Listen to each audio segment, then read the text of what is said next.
emblematic of the sport of boxing and always carries himself with class. He's led by his trainer, Derek James, also his promoter, Errol Spence Jr. of Man Down Promotions. Ladies and gentlemen, please welcome up to the stage, Frank Martin, ladies and gentlemen.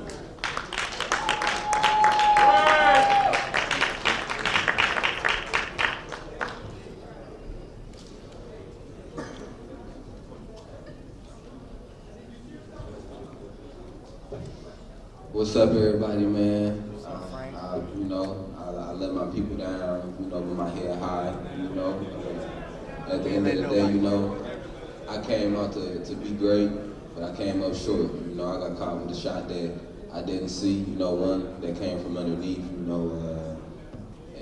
it went from there, I guess I didn't make the count, but I appreciate everybody that came out, everybody that's been a part of this event, from Errol Spence to TGB to, everybody, all you guys who are here as well. I'll be back, I'll be back better, watch film, get better, grow, and y'all to see me again. Questions for Frank Martin? Hey Frank, what's up, man? Najee from Cigar Talk. What's up with you? What's going on, brother? Congratulations, man, just even being here and fighting tough. In the beginning of the fight, you had it under control. You were moving well, using your jab. It felt like you won a lot of the early rounds. I would say maybe around 5 or 6 is when it started to feel like it took a turn. Can you tell me about that part, like what you remember, like when the momentum started kind of shifting for you?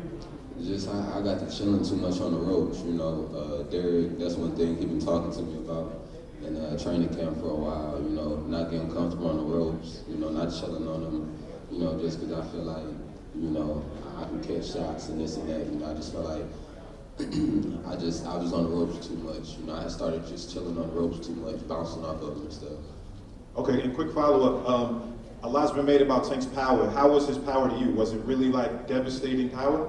I mean, he got power, you know what I mean, but it's more like he do a great job at landing this big shot, he know how to land that shot, hit guys on the button and just get him up out of there, because he an accurate puncher and he just know how to land that shot. Frank, just a question. You did as well against him as just about anybody that's ever fought against him, and you still end up getting knocked out. What do you think, what kind of performance does it take, what kind of fighter would it take to end up beating Gervonta? Type of fighter? Yeah. I mean, you just gotta go in there and box. You gotta be able to box, and just watch all the shots, because he got them shots that if you don't see him, he can get you out, and he's sneaky with it. He can take a punch, he can give a punch too. So it's just like just being woke. With him, you gotta be woke in there. I've been saying that like the whole time leading up to this fight. You gotta be woke, and I got caught with a shot, not being woke. So. Frank, straight in front of you. I was wondering, when you got to the ring, your first time in front of that kind of big crowd, big event, and you handled the promotion, it seemed to me very, very well. I wanted to know, like, what were you feeling when you got into the ring? Did it take you a little bit of time to sort of catch your breath, sort of, because of the magnitude of the event? Or did you feel like you handled it very well? No, I feel like I handled, the lights, the people, and the crowd and stuff. I feel like I didn't let that throw me off of my game plan. I was focused. Once I was in the ring, everything else was just kind of like, like I was tunnel vision while I was in the ring. So like when I went out there, it was just, I was locked in on him. I wasn't too much worried about the crowd or nothing like that. Because I came to, get the win, but I came up short. Frank, Cynthia Conte, Best Women's Boxing Show, period. Congratulations. We've talked a lot about Tank's power, but a lot of people don't realize, obviously, Tank has very good boxing skills. What did you think of his skills in the ring, and obviously the traps that he was setting with the skills? He got good traps, he got good setups, good traps. It's certain, like the trap that I got caught with was one that we knew that could possibly happen, and I was just too comfortable, and he landed that up on me, and I didn't see it, just by being on them ropes. But he's a slick guy, he could box, he could punch, he could really, he adaptable. I feel like Tank can adapt to a lot of different styles. He got the experience. Frank, right here. Liliana from Chicana Boxing, how are you? Congratulations on your performance. You were very sharp tonight. Do you feel like you were one of the best opponents that he's had so far, if not the best opponent that he has so far? I feel like I ain't really get to show it. I ain't get to show it. You know, when me getting caught with that shot, I ain't get to even catch my second win or nothing. You know, so I ain't really get to bring nothing else out. You know, I feel like I went in and fought, you know, a good fight. I wasn't expecting to not come out with the W, but you know, it happened like that sometimes. Hey Frank, congratulations for coming up and having a great showing. A lot of people had you winning early in the rounds.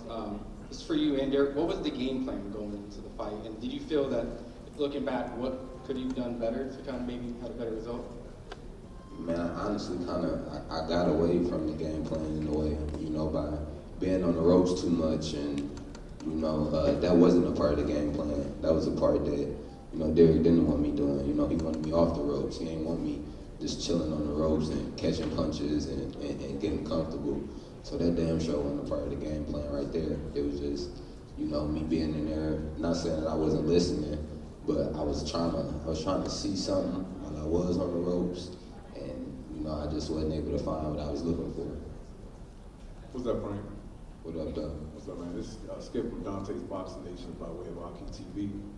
A lot of people were talking about how you looked at the weigh-in. Did you make weight comfortably, and are you going to stay at 135? We're gonna think about it. You know, I'm gonna talk to my people, and we're gonna just see. I don't believe that, you know, my weight cut had nothing to do with my performance or anything like that, or me feeling trained. So, you know, I'm gonna just talk to my people, and we'll kind of go from there. By like move up or stay where I'm at.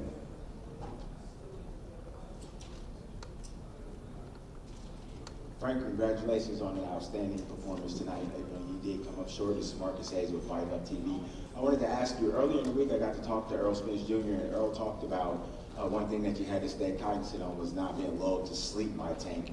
And what you're describing is basically what happened. Talk to us about the process of how he lulled you to sleep. What ended up happening? I feel like from around the fourth round, I had started being on the ropes a little too much, you know. And then I let him throw certain shots, but I was looking for a shot in the process of that, you know, and I think I did it a little too much, excessive, and that's how you always catch guys, you know, guys who doing the same thing and ain't switching it up. I did it a few times, and he probably caught on a little bit and caught, okay, he keep moving this way, that way, you know, and then he caught me with a shot or whatever, because I try to use the ropes too many times, you know, to look for a shot that I was trying to find that I couldn't find, you know. He actually found the shot before I did.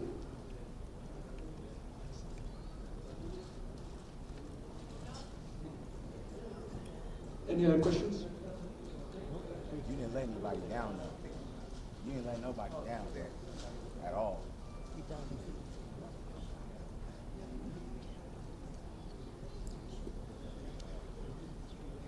I guess, yeah, no, thank you, Frank. Appreciate it. All right, no problem, no problem.